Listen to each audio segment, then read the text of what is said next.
ਮੇਰੇ ਨਾਲ ਹੁਣ ਸਾਡੀ ਜਾਣੀ ਪਛਾਣੀ ਉੱਘੀ ਸ਼ਖਸੀਅਤ doctor Pritam Singh Gill Oxford university ਤੋਂ ਸ਼ਾਮਲ ਹੋ ਰਹੇ ਨੇ।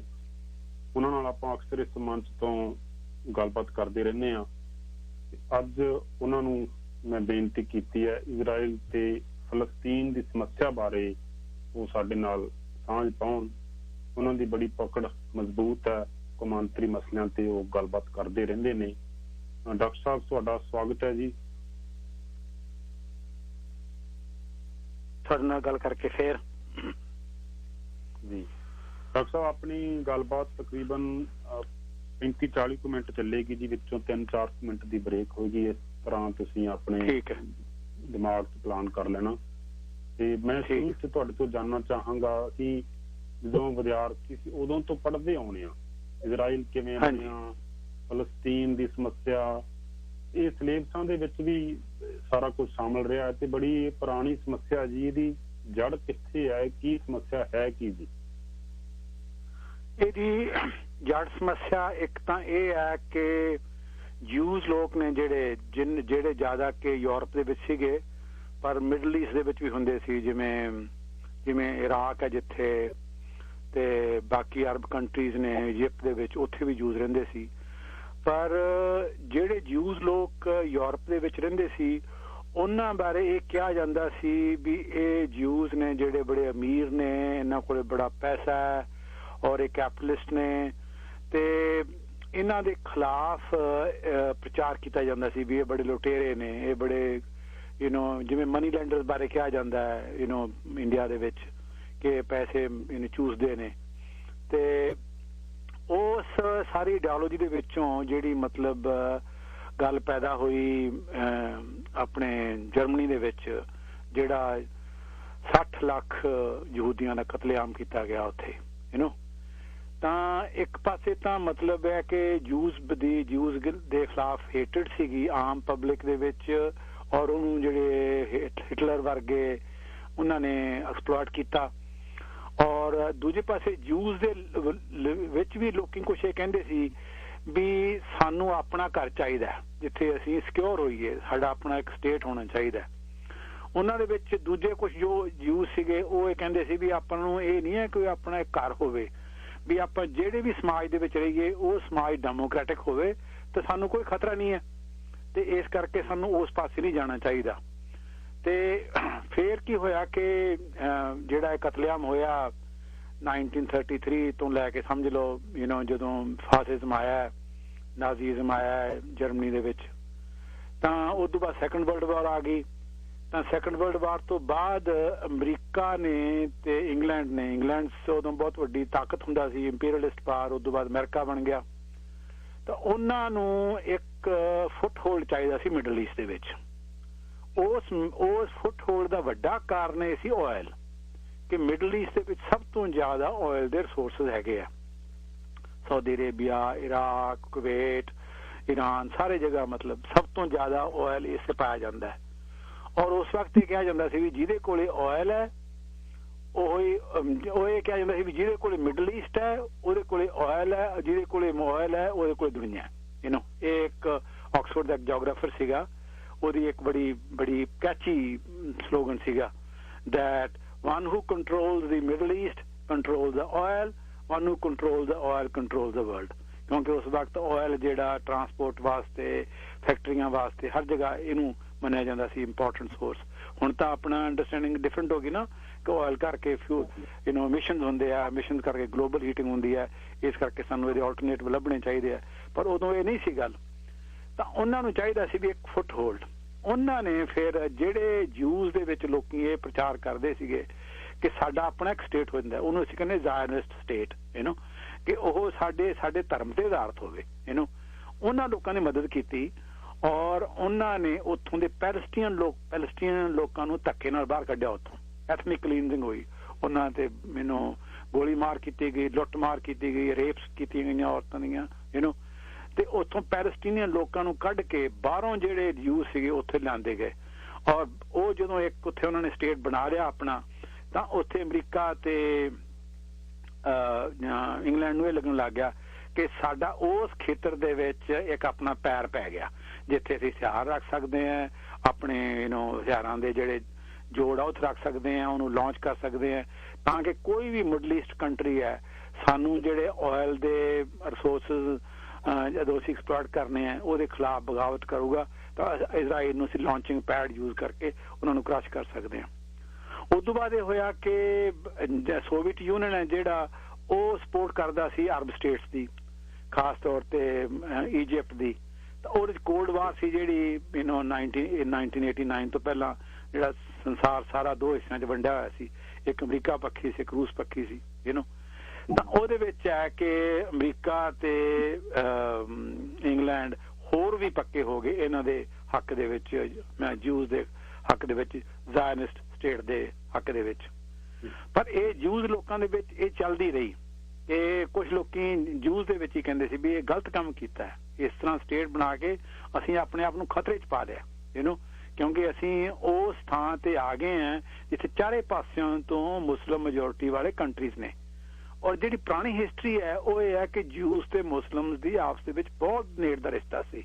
ਇਹਨਾਂ ਦੋਨਾਂ ਧਰਮਾਂ ਦਾ ਜਿਹੜਾ ਓਰੀਜਨ ਹੈ ਬੜਾ ਕਲੋਜ਼ ਹੈ। ਇਨਫੈਕਟ ਇਹ ਤੀਜਾ ਧਰਮ ਵੱਡਾ ਧਰਮ ਹੈ ਦੁਨੀਆ ਦੇ ਵਿੱਚ। ਜੂਸ ਵੈਸੇ ਗਿਣਤੀ ਦੇ ਵਿੱਚ ਜ਼ਿਆਦਾ ਨਹੀਂ ਹੈਗੇ, ਜ਼ਿਆਦਾ ਸਭ ਤੋਂ ਜ਼ਿਆਦਾ ਗਿਣਤੀ ਦੇ ਵਿੱਚ ਕ੍ਰਿਸਚੀਅਨਸ ਨੇ, ਤੇ ਉਸ ਤੋਂ ਬਾਅਦ ਮੁਸਲਿਮਸ ਨੇ, ਬੁੱਧਿਸਟ ਨੇ, ਹਿੰਦੂਸ ਨੇ, ਉਸ ਤੋਂ ਬਾਅਦ ਸਿੱਖ ਤੇ ਜੂਸ ਨੇ, ਉਹਨਾਂ ਦੀ ਗਿਣਤੀ ਆਲਮੋਸਟ ਬਰਾਬਰ ਹੀ ਹੈ।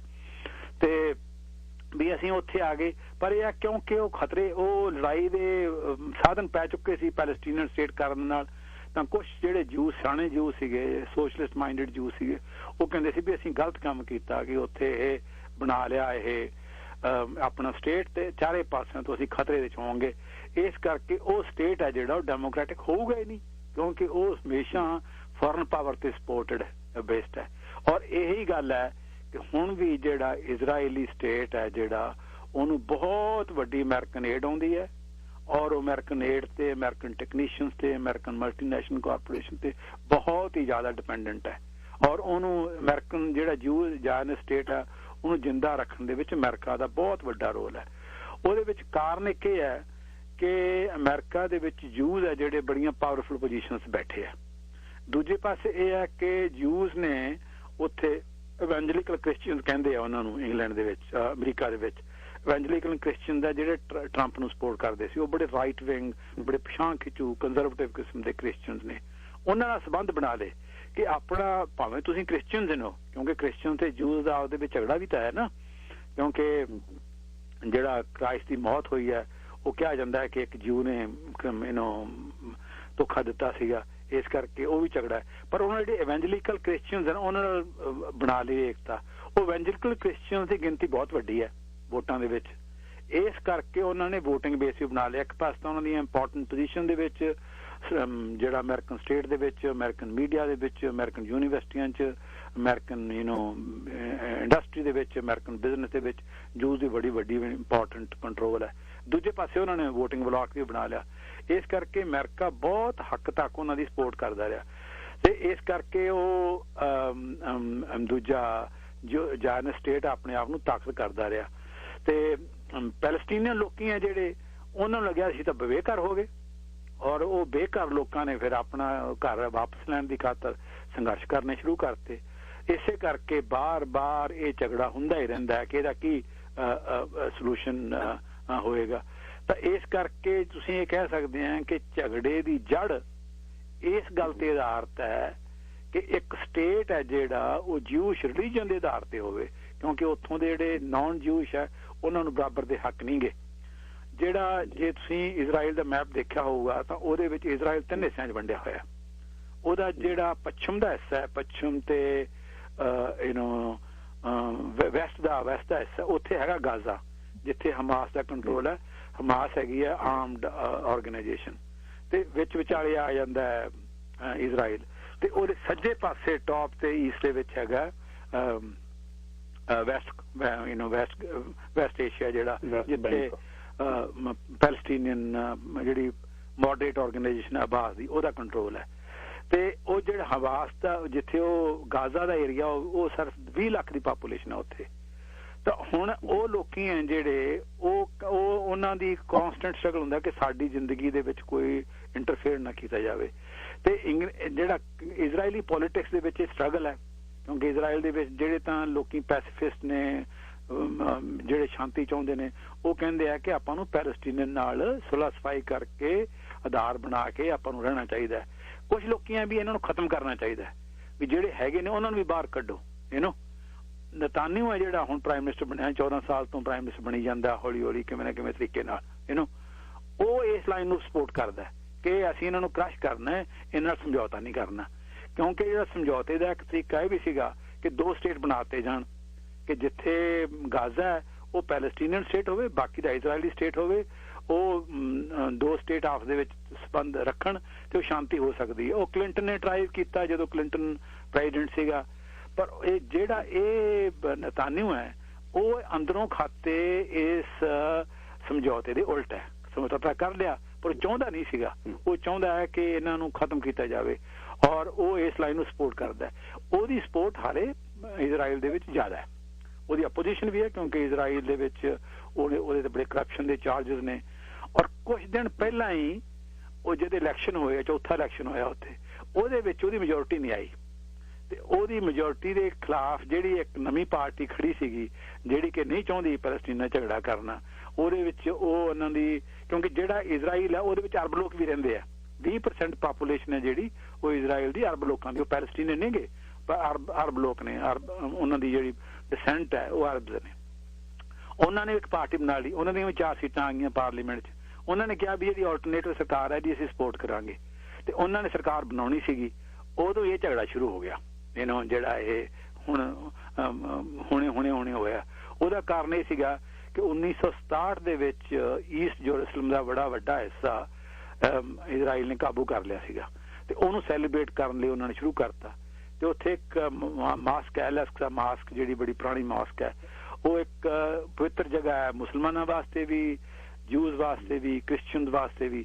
ਤਾਂ ਉੱਥੇ ਮੁਜ਼ਾਹਰੇ ਸ਼ੁਰੂ ਹੋ ਗਏ ਕਿ ਅਸੀਂ ਜਿੱਤ ਪ੍ਰਾਪਤ ਕੀਤੀ ਸੀਗੀ ਔਰ ਜਿਹੜੇ ਲੋਕੀ ਉੱਥੇ ਪ੍ਰੇ ਕਰ ਰਹੇ ਸੀਗੇ, ਰਮਜ਼ਾਨ ਦਾ ਮੌਕਾ ਸੀਗਾ, ਉਹਨਾਂ ਤੇ ਇਜ਼ਰਾਈਲੀ ਫੋਰਸ ਨੇ ਫਾਇਰਿੰਗ ਕਰਤੀ ਔਰ ਕੁਝ ਲੋਕੀ ਇੰਜਰ ਵੀ ਹੋ ਗਏ। ਤਾਂ ਉਹਦੇ ਜਵਾਬ ਦੇ ਵਿੱਚ ਹਮਾਸ ਨੇ ਫਿਰ ਦੂਜਾ ਰਾਕਟ ਫਾਇਰ ਕਰਨੇ ਸ਼ੁਰੂ ਕਰਤੇ। ਜਦੋਂ ਹਮਾਸ ਨੇ ਰਾਕਟ ਫਾਇਰ ਕਰਨੇ ਸ਼ੁਰੂ ਕਰਤੇ, ਇਜ਼ਰਾਈਲ ਨੇ ਬੰਬਾਰਡਮੈਂਟ ਕਰਨੀ ਸ਼ੁਰੂ ਕਰਤੀ। ਤੇ ਇਸ ਕਰਕੇ ਜਿਹੜਾ ਹਿਸਟੋਰੀਕਲੀ ਤਾਂ ਜਿਹੜੀ ਉਹਦੀਆਂ ਰੂਟਸ ਨੇ ਉਹ ਇਸ ਕਰਕੇ ਹੈ ਕਿ ਇੱਕ ਜਗ੍ਹਾ ਤੇ ਜਿਹੜੇ ਲੋਕੀ ਰਹਿਣ ਵਾਲੇ ਸੀ ਉਹਨਾਂ ਨੂੰ ਬਾਹਰ ਕੱਢ ਕੇ ਜ਼ਬਰਦਸਤੀ ਇੱਕ ਸਟੇਟ ਬਣਾਇਆ ਗਿਆ। ਇਸ ਕਰਕੇ ਇਸੇ ਪਰਮਾਨੈਂਟ ਸੋਰਸ ਆਫ ਕੌਨਫਲਿਕਟ, ਉਹ ਕਦੇ ਘਟ ਜਾਂਦਾ ਕਦੇ ਵੱਧ ਜਾਂਦਾ ਤੇ ਬਾਰ-ਬਾਰ ਉਸੇ ਤਰ੍ਹਾਂ ਹੀ ਆ ਜਾਂਦਾ। ਬਾਰੇ ਤੁਸੀਂ ਦੱਸਿਆ ਜੀ, ਤੇ ਇਹ ਕਈ ਮੁਲਕਾਂ ਨੇ ਇਹਦੇ ਚ ਬਾਹਰੋਂ ਦਬਾਅ ਪਾਉਣ ਦਾ ਯਤਨ ਕੀਤਾ, ਭੂਮਿਕਾ ਨਿਭਾਈ, ਬ੍ਰਿਟਿਸ਼ ਦੀ, USA ਦੀ ਭੂਮਿਕਾ। ਡੋਨਾਲਡ ਟਰੰਪ ਨੇ ਮਾਨਤਾ ਦਿੱਤੀ ਇਜ਼ਰਾਈਲ ਨੂੰ, ਤੇ ਹੁਣ ਅਮਰੀਕਾ ਜਦੋਂ ਸੱਤਾ ਬਦਲੀ ਹੈ ਤੇ ਇਜ਼ਰਾਈਲ ਪ੍ਰਤੀ ਵਤੀਰਾ ਵੀ ਬਦਲਿਆ ਹੋਏਗਾ। ਤੇ ਇੱਕ ਕਿ ਹੁਣ ਫਿਰ ਜਿਹੜੀ ਗੋਲੀਬੰਦੀ ਹੋਈ ਹੈ ਇਹ ਕਿਹਨੇ ਕਰਵਾਈ ਹੈ ਤੇ ਇਹਨੂੰ ਤੁਸੀਂ ਕਿਵੇਂ ਦੇਖਦੇ ਹੋ, ਦੋਹੇ ਪੱਖ ਕਿਵੇਂ ਹੋਏ ਨੇ? ਗੋਲੀਬੰਦੀ ਬਾਰੇ ਮੈਂ ਤੁਹਾਨੂੰ ਦੱਸਦਾ ਕਿ ਇੱਕ ਤਾਂ ਇਹ ਹੈ ਕਿ ਜਿਹੜਾ ਟਰੰਪ ਸੀਗਾ, ਟਰੰਪ ਨੇ ਇੱਕ ਹੋਰ ਖੇਡ ਖੇਡੀ ਕਿ ਜਿਹੜੇ ਮਿਡਲ ਈਸਟਰਨ ਕੰਟਰੀਜ਼ ਨੇ, ਸਾਊਦੀ ਅਰੇਬੀਆ ਹੈ, ਕੁਵੈਤ ਹੈ, ਤੇ ਹੋਰ ਸਟੇਟ ਨੇ, ਕਤਾਰ ਹੈ, ਉਹਨਾਂ ਨੂੰ ਕਿਹਾ ਕਿ ਤੁਸੀਂ ਇਜ਼ਰਾਈਲ ਨਾਲ ਸਮਝੌਤਾ ਕਰ ਲਓ, ਤੁਸੀਂ ਪੈਲਸਟੀਨੀਅਨ ਲੋਕਾਂ ਬਾਰੇ ਨਾ ਸੋਚੋ। ਉੱਥੋਂ ਦੀ ਜਿਹੜੀ ਲੋਕਲ ਪਾਪੂਲੇਸ਼ਨ ਉਹਨਾਂ ਸੀਟਾਂ ਦੀ ਉਹ ਪੈਲਸਟੀਨੀਅਨ ਲੋਕਾਂ ਦੀ ਸਪੋਰਟ ਕਰਦੀ ਹੈ, ਪੈਲਸਟੀਨੀਅਨ ਲੋਕਾਂ ਨਾਲ ਤਗੜਾ ਹੋਇਆ। ਪਰ ਜਿਹੜੇ ਇਹ ਅਮੀਰ ਲੋਕ ਇੱਥੇ ਰਾਜ ਕਰਦੇ ਨੇ, ਕਤਾਰ ਦੇ ਵਿੱਚ ਵੀ, ਇਜਿਪਟ ਦੇ ਵਿੱਚ ਵੀ, ਸਾਊਦੀ ਅਰੇਬੀਆ ਦੇ ਵਿੱਚ, ਉਹ ਸਮਝਦੇ ਸੀ ਵੀ ਅਸੀਂ ਕਾਹਨੂੰ ਝਗੜੇ 'ਚ ਪਈਏ, ਅਸੀਂ ਇਜ਼ਰਾਈਲ ਨਾਲ ਪੀਸਫੁਲ ਸਮਝੌਤਾ ਬਣਾਈਏ। ਕਿਉਂਕਿ ਇਜ਼ਰਾਈਲ ਦੀ ਬੜੀ ਅਜੀਬ ਸਿਚੁਏਸ਼ਨ ਹੈ ਕਿ ਇੱਕ ਲੈਵਲ ਤੇ ਇਜ਼ਰਾਈਲ ਬਹੁਤ ਹੀ ਅਮੀਰ ਕੰਟਰੀ ਹੈ, ਮਤਲਬ ਇਜ਼ਰਾਈਲ ਦੀ ਪਰ ਕੈਪੀਟਾ ਇਨਕਮ ਕੈਨੇਡਾ ਨਾਲੋਂ ਵੀ ਜ਼ਿਆਦਾ ਹੈ, ਪਰ ਉੱਥੇ ਇਨਕੁਆਲਿਟੀਜ਼ ਬਹੁਤ ਹੈ।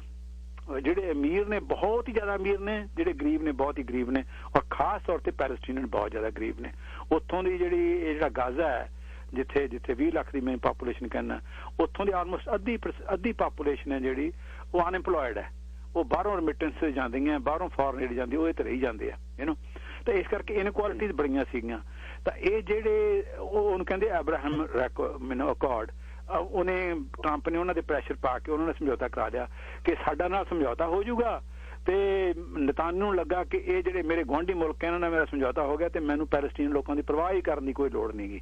ਤੇ ਉਹੀ ਉਹਨਾਂ ਨੇ ਸੋਚਿਆ ਸੀਗਾ ਕਿ ਇਹਦੇ ਨਾਲ ਪੈਲਸਟੀਨੀਅਨ ਚੁੱਪ ਹੋ ਜਾਣਗੇ, ਪਰ ਪੈਲਸਟੀਨ ਕੁਦਰਤੀ ਗੱਲ ਚੁੱਪ ਨਹੀਂ ਹੋਏ। ਜਿਹੜੀ ਹਮਾਸ ਆਰਗੇਨਾਈਜੇਸ਼ਨ ਹੈ ਉਹ ਮਿਲੀਟੈਂਟ ਆਰਗੇਨਾਈਜੇਸ਼ਨ ਹੈ ਤੇ ਉਹਨਾਂ ਨੇ ਬੜਾ ਆਪਣਾ ਕ੍ਰੀਏਟ ਕੀਤਾ ਹੋਇਆ ਇਸ ਪੀਰੀਅਡ ਦੇ ਵਿੱਚ। ਤੇ ਹੁਣ ਜਦੋਂ ਇਹ ਲੜਾਈ ਹੋਈ ਤਾਂ ਹੁਣ ਉੱਥੇ ਰਜੀਮ ਚੇਂਜ ਹੋ ਚੁੱਕਾ ਹੈ, ਬਾਈਡਨ ਆ ਚੁੱਕਾ ਹੈ। ਬਾਈਡਨ ਵੀ ਪਾਲਿਸੀ ਉਹੋ ਹੀ ਅਡਾਪਟ ਕਰਨੀ ਚਾਹੁੰਦਾ ਸੀ ਜਿਹੜੀ ਕਿ ਟਰੰਪ ਕਰਦਾ ਸੀਗਾ ਕਿ ਇਹਨੂੰ ਇਜ਼ਰਾਈਲ ਨੂੰ ਸਪੋਰਟ ਕੀਤਾ ਜਾਵੇ। ਪਹਿਲੀ ਸਟੇਟਮੈਂਟ ਜਿਹੜੀ ਬਾਈਡਨ ਦੀ ਇਹ ਸੀ ਕਿ Israel has a right to defend itself, ਕਿ ਇਜ਼ਰਾਈਲ ਤੇ ਜਦੋਂ ਅਟੈਕ ਹੁੰਦਾ ਰੌਕਟ ਕਰਦੇ ਹੈ ਤਾਂ ਇਜ਼ਰਾਈਲ ਨੂੰ ਹੱਕ ਹੈ ਕਿ ਉਹ ਦੂਜੀ ਜਗ੍ਹਾ ਤੇ ਫਾਇਰਿੰਗ ਕਰੇ। ਇਹ ਜਿਹੜਾ ਆਰਗੂਮੈਂਟ ਹੈ ਹਮੇਸ਼ਾ ਲਿਆ ਜਾਂਦਾ ਔਰ ਲੱਗਦਾ ਵੀ ਦੇਖਣ ਨੂੰ ਵੀ ਠੀਕ ਹੈ ਵੀ ਜੇ ਇਜ਼ਰਾਈਲ ਤੇ ਰੌਕਟ ਸਿੱਟਦੇ ਹੈ ਤਾਂ ਇਜ਼ਰਾਈਲ ਨੂੰ ਹੱਕ ਹੈਗਾ, ਕਿਸੇ ਵੀ ਸਟੇਟ ਨੂੰ ਹੱਕ ਹੈਗਾ ਉਹ ਤੇ ਬਗਾਨਾ ਕੋਈ ਬੰਦਾ ਆ ਕੇ ਉਹਨਾਂ ਤੇ ਅਟੈਕ ਕਰੇਗਾ। ਪਰ ਇਹ ਹੈ ਕਿ ਉਹ ਨਹੀਂ ਦੇਖਦੇ ਕਿ ਉਹ ਅਟੈਕ ਕਿੱਥੇ ਜਾਂਦੇ ਆ। ਇਜ਼ਰਾਈਲ ਜਦੋਂ ਅਟੈਕ ਕਰਦਾ ਉਹ ਪ੍ਰੈਸ ਦੇ ਆਫਿਸ ਉਹਨਾਂ ਦੇ ਅਟੈਕ ਕਰਦਾ ਹੈ, ਇਕੱਲੇ ਹਮਾਸ ਦੇ ਲੀਡਰਾਂ ਤੇ ਨਹੀਂ ਆਮ ਪਾਪੂਲੇਸ਼ਨ ਤੇ ਵੀ। ਹੁਣ 248 ਲੋਕੀ ਮਰ ਚੁੱਕੇ ਹੈ ਗਾਜ਼ਾ ਦੇ ਵਿੱਚ, ਉਹਨਾਂ ਵਿੱਚੋਂ ਅੱਧੇ ਬੱਚੇ ਤੇ ਔਰਤਾਂ ਹੈ। ਉਹਨਾਂ ਨੇ ਹਮਾਸ ਕਮਾਂਡਰ ਨੂੰ ਤਾਂ ਨਹੀਂ ਮਾਰਿਆ, ਹਮਾਸ ਕਮਾਂਡਰ ਵੀ ਕੋਈ ਮਾਰੇ ਗਏ, ਪਰ ਅੱਧੇ ਬੱਚੇ ਤੇ ਔਰਤਾਂ ਉਹਨਾਂ ਦੇ ਵਿੱਚੋਂ। ਕੁਛ ਘਰ ਹੈ ਜਿਹੜੇ ਜਿੱਥੇ ਕੋਈ ਵੈਪਨ ਨਹੀਂ ਸੀ, ਕੁਛ ਨਹੀਂ, ਉਹ ਡਿਸਟਰੋਏ ਹੋਏ। 12 ਲੋਕੀ ਇਜ਼ਰਾਈਲ 'ਚ ਹੋਏ ਹੈ ਮਾਰੇ ਗਏ ਜਿਹੜੇ ਰਾਕਟਸ ਦੇ ਥਰੂ। ਉਹਨਾਂ ਨੇ ਰਾਕਟਸ ਬਹੁਤ ਚਲਾਏ ਪਰ ਉਹਨਾਂ ਦਾ ਇੱਕ ਇਜ਼ਰਾਈਲ ਦੇ ਵਿੱਚ ਉਹਨਾਂ ਨੇ ਇੱਕ ਬਣਾਇਆ ਹੋਇਆ ਉਹਨਾਂ ਨੂੰ ਰਾਕਟਸ ਨੂੰ ਇੰਟਰਸੈਪਟ ਕਰਨ ਦਾ। ਪਰ ਉਹ ਹੈ ਕਿ ਉਹ ਇੰਨੇ ਜਿਹੜਾ ਰਾਕਟ ਇੱਕਦਮ ਛੱਡ ਜਾਂਦੇ ਹੈ ਕਿ ਉਹ ਜਿਹੜਾ ਇੰਟਰਸੈਪਟ ਕਰਨ ਵਾਲਾ ਸਾਰਿਆਂ ਨੂੰ ਇੰਟਰਸੈਪਟ ਕਰ ਸਕਦਾ ਉਹ ਜਾ ਡਿੱਗਦੇ ਹੈ। ਤੇ ਸਿਵਲੀਅਨ ਦੀ ਇਹਦੇ 'ਚ ਉੱਥੇ ਵੀ ਡੈਥਸ ਹੋਈਆਂ ਨੇ। ਤਾਂ ਉਹਦੇ ਨਾਲ ਇਜ਼ਰਾਈਲ ਦੇ ਵਿੱਚ ਇਨਸਿਕਿਉਰਿਟੀ ਵੀ ਆਮ ਸਿਟੀਜ਼ਨ ਨੂੰ ਵੀ ਕਿ ਅਸੀਂ ਵੀ ਮਰ ਸਕਦੇ ਹਾਂ। ਤਾਂ ਬਾਈਡਨ ਤਾਂ ਪਹਿਲਾਂ ਤੇ ਇਹ ਲੈਂਦਾ ਸੀ, ਪਰ ਇਹ ਹੈ ਕਿ ਇਸ ਡੈਮੋਕ੍ਰੈਟਿਕ ਵਿਕਟਰੀ ਜਿਹੜੀ ਹੋਈ ਬਾਈਡਨ ਦੇ ਉਹਦੇ ਵਿੱਚ ਲੈਫਟ ਦਾ ਬੜਾ ਵੱਡਾ ਰੋਲ ਹੈ, ਜਿਹਦੇ 'ਚ ਬਰਨੀ ਸੈਂਡਰ ਦਾ ਬੜਾ ਵੱਡਾ ਰੋਲ ਹੈ। ਬਰਨੀ ਸੈਂਡਰ ਆਪ ਜਿਊ ਹੈ, ਉਹ ਇਸ ਗੱਲ ਨੂੰ ਸਪੋਰਟ ਨਹੀਂ ਕਰਦਾ। ਉਹ ਉਹਨਾਂ ਜਿਊਜ਼ ਦੇ ਵਿਚਾਰਧਾਰਾ ਦਾ ਹੈ ਕਿ ਇਹ ਗਲਤ ਸੀਗਾ ਜਿਹੜਾ ਇਜ਼ਰਾਈਲੀ ਸਟੇਟ ਬਣਾਉਣਾ, ਕਿ ਅਸੀਂ ਜਿੱਥੇ ਵੀ ਰਹੀਏ ਡੈਮੋਕ੍ਰੈਟਿਕ ਸਟੇਟ ਦੇ ਵਿੱਚ ਰਹੀਏ, ਸਾਨੂੰ ਕੋਈ ਖਤਰਾ ਨਹੀਂਗਾ। ਤੇ ਉਹ ਇਸ ਗੱਲ ਨੂੰ ਉਹਨਾਂ ਨੇ ਪ੍ਰੈਸ਼ਰ ਪਾਇਆ ਬਾਈਡਨ ਤੇ ਵੀ ਤੂੰ ਇਹ ਪੁਰਾਣੀ ਉਹਨਾਂ ਦੇ ਪ੍ਰੈਸ਼ਰ ਕਰਕੇ ਬਾਈਡਨ ਨੇ ਹੌਲੀ ਹੌਲੀ ਇਸ ਗੱਲ ਤੇ ਜ਼ੋਰ ਦਿੱਤਾ ਕਿ ਸੀਜ਼ਫਾਇਰ ਕੀਤੀ ਜਾਵੇ। ਸੀਜ਼ਫਾਇਰ ਦਾ ਮਤਲਬ ਇਹੀ ਹੈ ਕਿ ਅਮਰੀਕਾ ਤੇ ਪ੍ਰੈਸ਼ਰ ਪਾਇਆ ਜਾਵੇ, ਦੂਜੇ ਪਾਸੇ ਹਮਾਸ ਤੇ ਵੀ ਪ੍ਰੈਸ਼ਰ ਪਾਇਆ ਜਾਵੇ। ਤਾਂ ਉਹਨੇ ਕਿਉਂਕਿ ਅਮਰੀਕਾ ਨੂੰ ਮੰਨਦਾ ਹੈ ਇਜ਼ਰਾਈਲ, ਹੋਰ ਕਿਸੇ ਦੀ ਨਹੀਂ ਮੰਨਦਾ। ਉਹਨੇ ਜਦੋਂ ਪ੍ਰੈਸ਼ਰ ਪਾਇਆ ਤਾਂ ਫਿਰ ਕੁਦਰਤੀ ਗੱਲ ਹੈ ਕਿ ਸੀਜ਼ਫਾਇਰ ਹੋ ਗਿਆ। ਤੇ ਹੁਣ ਇੱਕਦਮ ਤਾਂ ਮਤਲਬ ਕਮ ਸੇ ਕਮ ਜਿਹੜੇ ਲੋਕੀ ਮਰਨੇ ਬੰਦ ਹੋ ਗਏ, ਝਗੜਾ ਜਿਹੜਾ ਉੱਥੇ ਦੀ ਉੱਥੇ ਖੜਾ ਹੈ। ਰੇਡੀਓ KRPI ਪੰਜਾਬ ਤੁਸੀਂ ਸੁਣ ਰਹੇ ਹੋ, ਪ੍ਰੋਗਰਾਮ ਦਾ ਗੁਰਬਾਜ ਪ੍ਰਸਾਰਿਤ ਹੋ ਰਿਹਾ। 11:15 ਹੋ ਗਏ ਨੇ। ਸੰਖੇਪ ਦੇ ਵਿੱਚ ਸੁਖਮੰਦਰ ਸਿੰਘ ਬਰਾੜ ਭਗਤਾ ਭਾਈਕਾ ਵਾਲੇ ਆਪਣਾ ਵਿਅੰਗ ਲੈ ਕੇ ਆਉਂਦੇ ਨੇ ਰੋਜ਼ਾਨਾ। ਉਹਨਾਂ ਦੀ ਗੱਲ ਸੁਣ ਕੇ ਤੇ ਡਾਕਟਰ ਪ੍ਰੀਤਮ ਸਿੰਘ ਨਾਲ ਆਪਾਂ ਗੱਲਬਾਤ ਇਜ਼ਰਾਈਲ ਤੇ ਫਲਸਤੀਨ ਦੀ ਸਮੱਸਿਆ ਬਾਰੇ ਸਾਂਝੀ ਕਰਦੇ ਰਹਾਂਗੇ। ਬਰਾੜ ਸਾਹਿਬ ਤੁਹਾਡਾ। ਮਿਹਰਬਾਨੀ ਜੀ। ਸਾਰੇ ਸਰੋਤਿਆਂ ਨੂੰ ਸਤਿ ਸ੍ਰੀ ਅਕਾਲ ਜੀ। ਸਤਿ ਸ੍ਰੀ ਅਕਾਲ ਜੀ। ਆਮੋ ਸਾਹਮਣੇ ਦੀ ਗੱਲ ਕਰਨ ਲੱਗਿਆ ਜੀ। ਕਿਹੜੀ ਨਿੱਤਰੂ ਵੜੇਵੇਂ ਖਾਣੀਆਂ ਚੋਂ, ਕਿਹੜੀ ਨਿੱਤਰੂ ਵੜੇਵੇਂ ਖਾਣੀਆਂ ਚੋਂ ਫਸ ਕੁੰਡੀਆਂ ਦੇ ਗਏ ਸਿੰਘ ਬਾਬਾ, ਕਿਹਦੇ ਚਰਖੇ ਦੀ ਹੁਣ ਮਾਲ ਟੁੱਟੂ ਪਊ, ਤੱਕਲੇ ਕਿਹਦੇ ਚ ਵਿੰਗ ਬਾਬਾ। ਆਮੋ ਸਾਹਮਣੇ ਜੀ ਟੱਬਰਾਂ ਦੇ ਹੋਏ ਪਏ ਆ ਸਭੇ ਤੜਿੰਗ ਬਾਬਾ, ਮੁਖੀ ਟੱਬਰ ਦਾ ਭਵ ਕੇ ਸ਼ੇਰ ਵਾਂਗੂ ਬੈਠੇ ਦੂਜੇ ਵੀ ਫੜੀ ਛੰਡ ਬਾਬਾ। ਇੱਕ ਦੂਜੇ ਨੂੰ ਸਭੇ ਢਾਉਣ ਲੱਗੇ, ਬਹਿ ਬਗਲ ਕੇ ਗਏ ਪਿੰਡ ਬਾਬਾ, ਨਹੀਂ ਉਹ ਲੱਭਣਾ ਵੈਦ ਹਕੀਮ ਕੋਈ, ਜਦੋਂ ਲੜ ਗਏ ਬਣ ਕੇ ਭਰਿੰਡ ਬਾਬਾ। ਢੇਲੀ ਸੁੱਟ ਕੇ ਛੇੜ ਜੰਗ ਲਈ, ਢੇਲੀ ਸੁੱਟ ਕੇ ਛੇੜ ਜੰਗ ਲਈ, ਰੱਖ ਅੰਬਾਂ ਦੇ ਵਿੱਚ ਰਿੰਡ ਬਾਬਾ, ਨੰਗੇ ਪੈਰੀ ਨਾ ਹੁਣ ਤੁਰ ਹੋਣਾ, ਬੜੀ ਦੂਰ ਹੈ ਭਗਤਾ ਪਿੰਡ ਬਾਬਾ, ਬੜੀ ਦੂਰ ਹੈ ਭਗਤਾ ਪਿੰਡ ਬਾਬਾ। ਪਿੰਡ ਬਾਬਾ, ਬਹੁਤ ਸ਼ੁਕਰੀਆ ਜੀ ਭਗਤਾ ਭਾਈਕਾ ਵਾਲੇ ਸੁਖਮੰਦਰ ਸਿੰਘ ਬਰਾੜ ਜੀ। ਡਾਕਟਰ ਸਾਹਿਬ, ਇਜ਼ਰਾਈਲ ਤੇ ਜਿਹੜਾ ਖਤਰੇ ਦੇ ਬੱਦਲ ਮੰਡਰਾ ਰਹੇ ਨੇ ਜਾਂ ਹੁਣ ਇਹ ਵਕਤੀ ਇੱਕ ਸੋਲੂਸ਼ਨ ਕੱਢਿਆ ਗਿਆ, 2 ਰਾਸ਼ਟਰ ਫਾਰਮੂਲਾ ਵੀ ਸੁਝਾਇਆ ਜਾ ਰਿਹਾ ਜੀ। ਭਾਰਤ ਨੂੰ ਵੀ ਕਿਹਾ ਜਾ ਰਿਹਾ ਕਿ ਉਹ ਸਾਲਸੀ ਕਰ ਸਕਦਾ, ਕਿਉਂਕਿ ਫਲਸਤੀਨ ਨੂੰ ਹੁਣ ਅਮਰੀਕਾ ਤੇ ਭਰੋਸਾ ਨਹੀਂ ਰਿਹਾ। ਕਹਿੰਦੇ ਉਹ ਇੱਕ ਧਿਰ ਬਣ ਗਿਆ ਇਜ਼ਰਾਈਲ ਦੀ ਤੇ ਉਹ ਤਾਂ ਇਜ਼ਰਾਈਲ ਦੇ ਪੱਖ ਪੂਰਦਾ, ਇਸ ਕਰਕੇ ਉਹ ਨਿਰਪੱਖ ਸਾਲਸੀ ਅਮਰੀਕਨਾਂ ਨੂੰ ਨਹੀਂ ਚਾਹੁੰਦੇ। ਕੀ ਭਾਰਤ ਸਾਲਸੀ ਕਰ ਸਕਦਾ ਜਾਂ ਇਹਦਾ ਕੋਈ ਪੱਕਾ ਹੱਲ ਨਿਕਲ ਸਕਦਾ ਜੀ?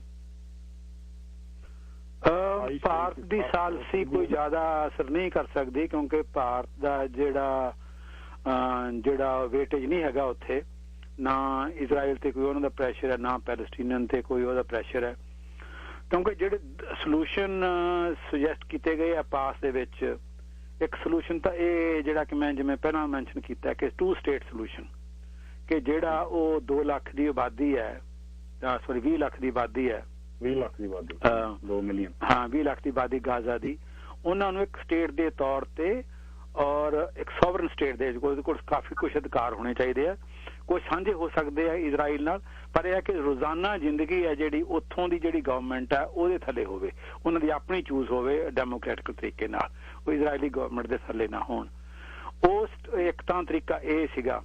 ਦੂਸਰਾ ਇਹ ਹੈ ਕਿ ਨਹੀਂ, ਇਹਦੇ ਨਾਲ ਗੱਲ ਨਹੀਂ ਬਣਨੀ, ਕਿਉਂਕਿ ਇੱਕ ਤਾਂ ਉਹ ਸਟੇਟ ਬਹੁਤ ਛੋਟਾ ਹੈ, 20 ਲੱਖ ਲੋਕਾਂ ਦਾ ਹਾਲਾਂਕਿ ਇਜ਼ਰਾਈਲ ਵੀ ਛੋਟਾ ਸਟੇਟ ਹੀ ਹੈ, ਤੇ ਵਾਇਬਲ ਨਹੀਂ ਹੋਏਗਾ ਔਰ ਵਿੱਚ ਫਸਿਆ ਹੋਏਗਾ, ਇੱਕ ਪਾਸੇ ਸਮੁੰਦਰ ਹੈ ਤੇ ਇੱਕ ਪਾਸੇ ਉਹ ਹੈ ਤੇ ਇਹਦਾ ਤਰੀਕਾ ਇਹ ਹੈ ਕਿ ਇੱਕ ਵਨ ਸਟੇਟ ਹੋਵੇ ਜਿਹੜਾ ਕਿ ਡੈਮੋਕ੍ਰੈਟਿਕ ਹੋਵੇ, ਜਿਹਦੇ ਚ ਕੋਈ ਡਿਸਕ੍ਰਿਮੀਨੇਸ਼ਨ ਨਾ ਹੋਵੇ, ਭਾਵੇਂ ਕੋਈ ਬੰਦਾ ਇਜ਼ਰਾਈਲੀ ਹੈ, ਭਾਵੇਂ ਕੋਈ ਉਹ ਪੈਲਸਟੀਨੀਅਨ ਹੈ, ਭਾਵੇਂ ਉਹ ਮੁਸਲਮਾਨ ਹੈ, ਭਾਵੇਂ ਕ੍ਰਿਸਚੀਅਨ ਹੈ, ਭਾਵੇਂ ਉਹ ਜਿਊ ਹੈ, ਉਹਨਾਂ ਨੂੰ ਇੱਕ ਡੈਮੋਕ੍ਰੈਟਿਕ ਤਰੀਕੇ ਨਾਲ ਹਰ ਇੱਕ ਦੀ ਵੋਟ ਬਰਾਬਰ ਹੋਣੀ ਚਾਹੀਦੀ ਹੈ। ਉਹਨਾਂ ਦੀ ਵੋਟ ਦੇ ਆਧਾਰ ਤੇ ਜਿਹੜੀ ਸਰਕਾਰ ਬਣੇ ਉਹ ਸਾਂਝੀ ਸਰਕਾਰ ਬਣੇ। ਹੁਣ ਕੁਝ ਹੱਦ ਤੱਕ ਜਿਹੜੇ ਜ਼ਾਇਨਿਸਟ ਸਟੇਟ ਦੇ ਸਪੋਰਟਰਸ ਨੇ ਉਹ ਵੀ ਇਸ ਗੱਲ ਨਾਲ ਸਹਿਮਤ ਨਹੀਂ ਸੀਗੇ ਕਿ ਇੱਕੋ ਸਟੇਟ ਹੋਣਾ ਚਾਹੀਦਾ, ਕਿਉਂਕਿ ਉਹਨਾਂ ਦਾ ਸੀਗਾ ਕਿ ਇੱਕ ਐਸਾ ਸਟੇਟ ਹੋਵੇ ਜਿਹੜਾ ਜੂਸ਼ ਦੇ ਰਾਈਟਸ ਨੂੰ ਡਿਫੈਂਡ ਕਰੇ, ਔਰ ਜਿਹੜਾ ਹੁੰਦਾ ਇਜ਼ਰਾਈਲੀ ਸਟੇਟ ਹੈ ਔਰ ਇਨਕਰੀਜ਼ਿੰਗਲੀ ਮੋਰ ਐਂਡ ਮੋਰ ਜੂਸ਼ ਬਣ ਰਿਹਾ, ਤੇ ਜਿਹੜੇ ਉੱਥੇ ਅਰਬ ਵੀ ਰਹਿੰਦੇ ਆ ਉਹਨਾਂ ਨੂੰ ਸਿਟੀਜ਼ਨਸ਼ਿਪ ਰਾਈਟਸ ਨੇ, ਉਹਨਾਂ ਨੂੰ ਸਾਰੇ ਅਧਿਕਾਰ ਵੀ ਨੇ, ਪਰ ਉਹਨਾਂ ਨੂੰ ਵੀ ਇਹ ਉਹਨਾਂ ਦੇ ਅਧਿਕਾਰ ਖੋਹਣ ਦੀ ਵੀ ਕੋਸ਼ਿਸ਼ ਕਰ ਰਹੇ ਹਨ। ਨੇਤਾਨਯਾਹੂ ਨੇ ਪਿੱਛੇ ਜਿਹੜਾ ਲਾਅ ਪੇਸ਼ ਕੀਤਾ, ਤਾਂ ਜਿਹੜੇ ਜ਼ਾਇਨਿਸਟ ਸਟੇਟ ਦੇ ਸਪੋਰਟਰ ਸੀ ਉਹ ਤਾਂ ਇਹ ਕਹਿੰਦੇ ਸੀ ਵੀ ਨਹੀਂ ਗੱਲ ਮੰਨਣੀ ਚਾਹੀਦੀ, ਪਰ ਜਿਹੜੇ ਕੁਝ ਜੂਜ਼ ਇਹ ਮੰਨਦੇ ਸੀਗੇ ਕਿ ਇਹ ਵੀ ਲੋਕੀ ਸਾਡੇ ਨੇ, ਇਹਨਾਂ ਦਾ ਆਪਣਾ ਘਰ ਹੈ, ਇਹਨਾਂ ਨਾਲ ਆਪਾਂ ਨੂੰ ਸਾਂਝ ਰੱਖਣੀ ਚਾਹੀਦੀ ਹੈ, ਰਲ ਕੇ ਆਪਾਂ ਸਾਂਝਾ ਸਰਕਾਰ ਬਣਾ ਲਈਏ, ਉਹਨਾਂ ਦੀ ਸਪੋਰਟ ਨਾਲ।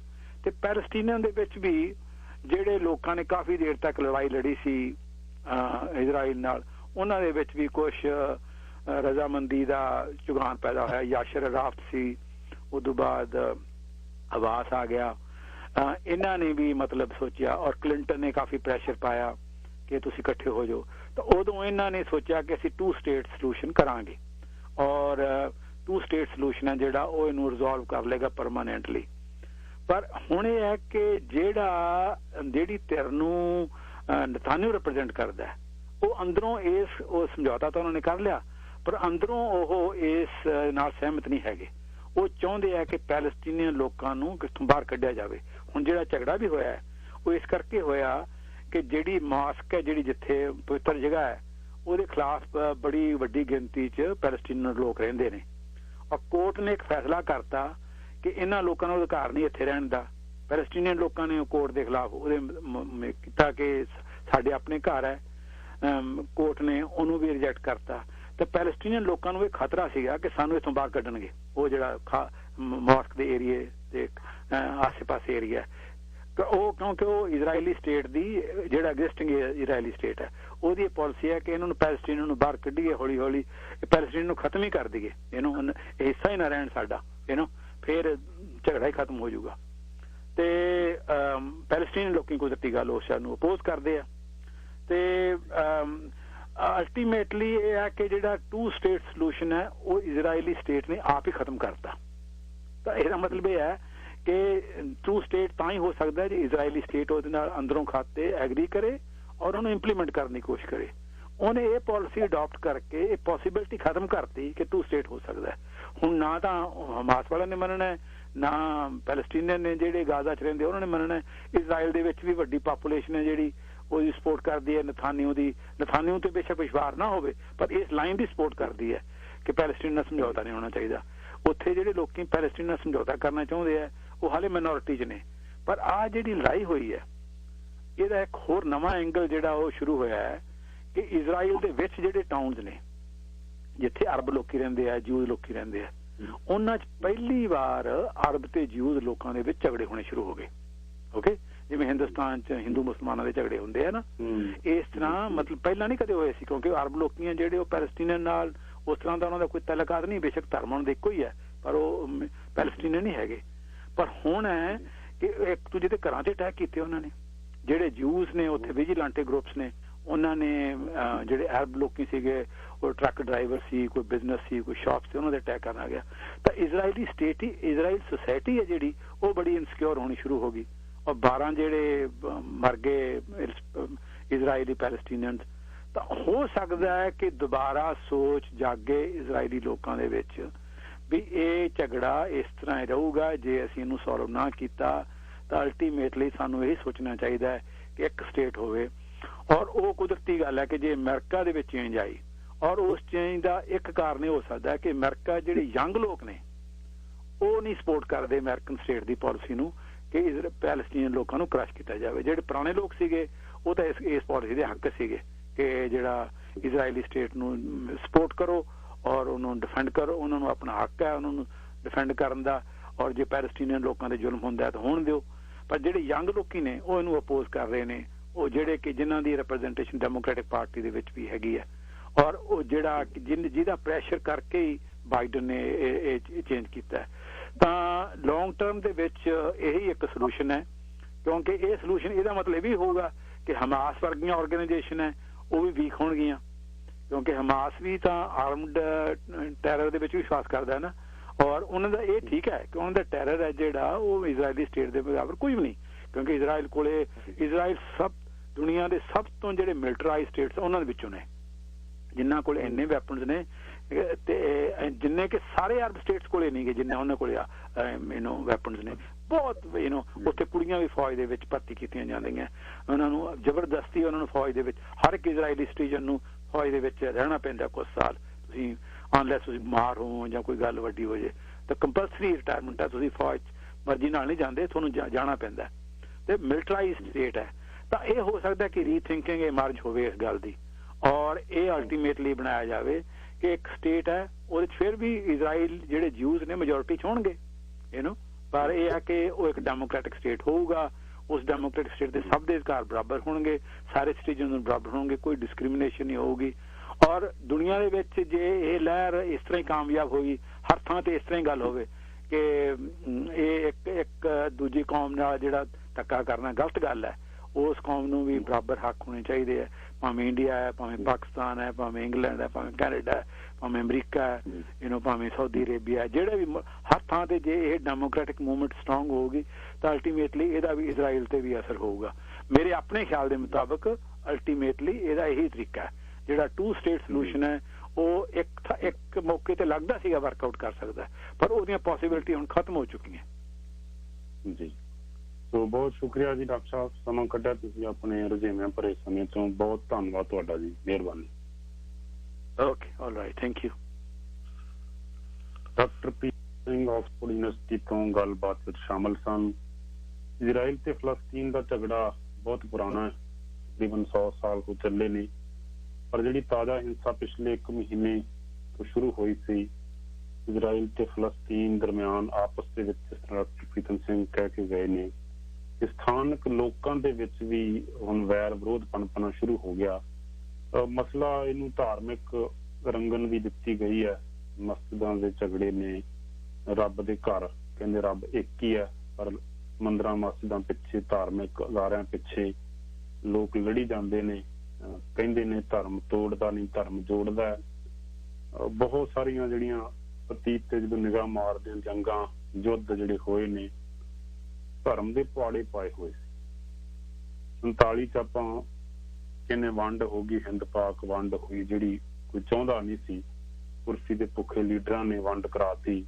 ਉਸ ਤੋਂ ਬਾਅਦ ਜਦੋਂ ਲਕੀਰ ਖਿੱਚੀ ਗਈ ਇੱਧਰੋਂ ਉੱਧਰ ਤੇ ਉੱਧਰੋਂ ਇੱਧਰ, ਸਰਹੱਦ ਦੇ ਦੋਹੇ ਪਾਸੇ ਜਾਣ ਵਾਲੇ ਲੋਕਾਂ ਦੀਆਂ ਕਿਵੇਂ ਵੱਢ ਟੁੱਕ ਕਰਕੇ ਗੱਡੀਆਂ ਲਾਸ਼ਾਂ ਭਰ ਭੇਜੀਆਂ ਗਈਆਂ ਸੀ, ਹਥਿਆਰ ਜਿਹੜੇ ਸੰਦ ਸੀ ਖੇਤੀ ਦੇ ਉਹ ਢਾਲ ਕੇ ਟਕੂਏ ਗੰਡਾਸੇ ਬਣ ਗਏ ਸੀ।